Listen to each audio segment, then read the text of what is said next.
Welcome back to What the Study Says. Today we're tackling a silent killer that stalks the hallways of hospitals all over the world. It's a condition that can go from a simple infection to a full-blown, life-threatening emergency in just hours. We're talking about sepsis. And guess what? The world's top experts have just dropped a brand new survival guide for 2026. Let's break it down. 49 million. Just let that number sink in for a second. That is the number of sepsis cases that happen worldwide every single year. This isn't just a number. It's a global health crisis. And it's exactly why getting on the same page with a solid evidence-based plan is absolutely critical for survival. So, what even is sepsis? Well, a lot of people think it's the infection itself, but it's not. It's actually the body's chaotic, overwhelming response to the infection. Imagine your immune system, which is supposed to be your personal army, just completely panicking. It's like trying to kill a single spider by burning your entire house to the ground. This friendly fire spirals out of control, causing massive inflammation, organ damage, and if you don't stop it, death. To fight something this chaotic, you need a solid battle plan. And for doctors and clinicians around the globe, there's a unified field manual for that. And this year, we just got a massive update. We're diving into the brand new 2026 Surviving Sepsis Campaign guidelines. This is the latest and greatest on how to manage sepsis and septic shock. Now, what's so incredible about this isn't just the science. It's the sheer scale of the teamwork here. This isn't one hospital's opinion or one country's idea. No, this is a massive global effort. We're talking 69 experts from 23 different countries all coming together. They have combed through mountains of the latest research to create the most up-to-date, life-saving recommendations possible. The full document has 129 different recommendations, but don't worry, we are not about to read you a textbook. No way. Instead, we're going to zero in on the really big changes, the real game changers that are completely redefining how we fight this thing. For years, the mantra in the ER and ICU has been, speed is life. The second you even think the word sepsis, you slam the patient with antibiotics as fast as humanly possible. But these new guidelines are asking a really important question. Is that always the smartest move? And this right here shows one of the biggest shifts in thinking. The old way? Give antibiotics right away to anyone with even possible sepsis. But the new guideline, specifically recommendation number 18, says, hold on a minute. If sepsis is just a possibility and the patient is stable, they're not in shock, we now have up to a 3-hour window. Now, this isn't about delaying care. It's about being more precise, making a better diagnosis, and avoiding blasting patients with powerful antibiotics if they actually have a virus or something else entirely. This flowchart from the guidelines makes it super clear. Look, if sepsis is definite, or if the patient is in shock, boom, you still hit them with antibiotics within 1 hour. Absolutely. But if it's only possible sepsis and there's no shock, you head down this new path.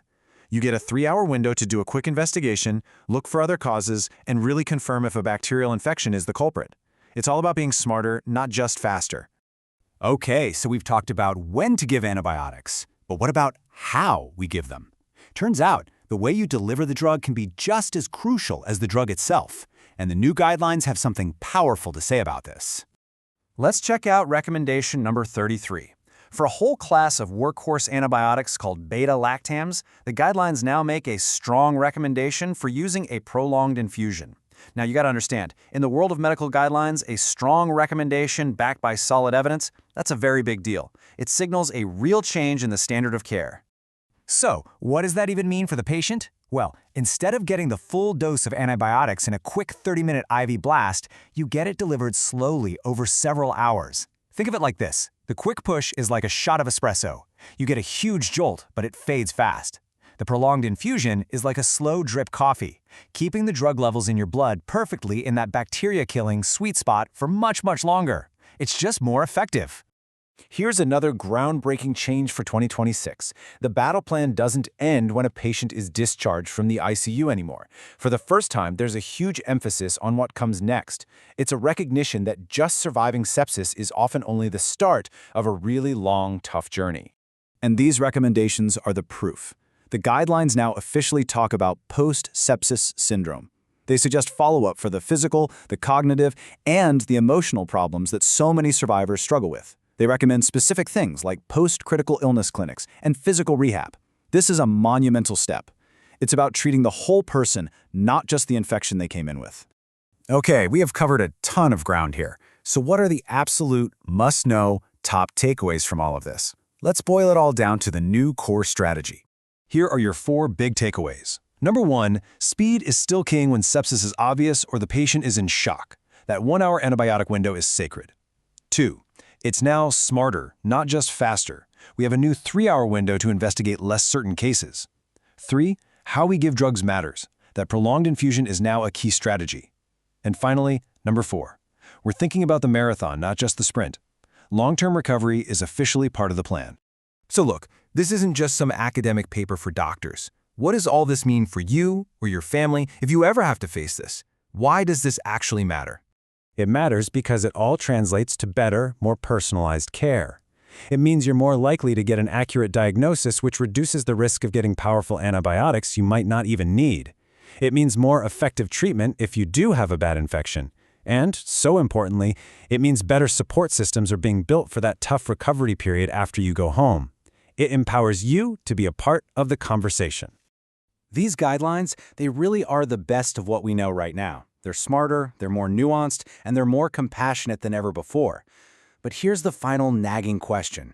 With millions of lives hanging in the balance every year, are the world's hospitals and clinics, many of them under-resourced, actually ready to adopt this new battle plan?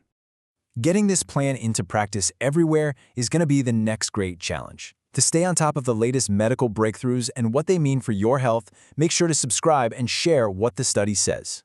Thanks for joining us.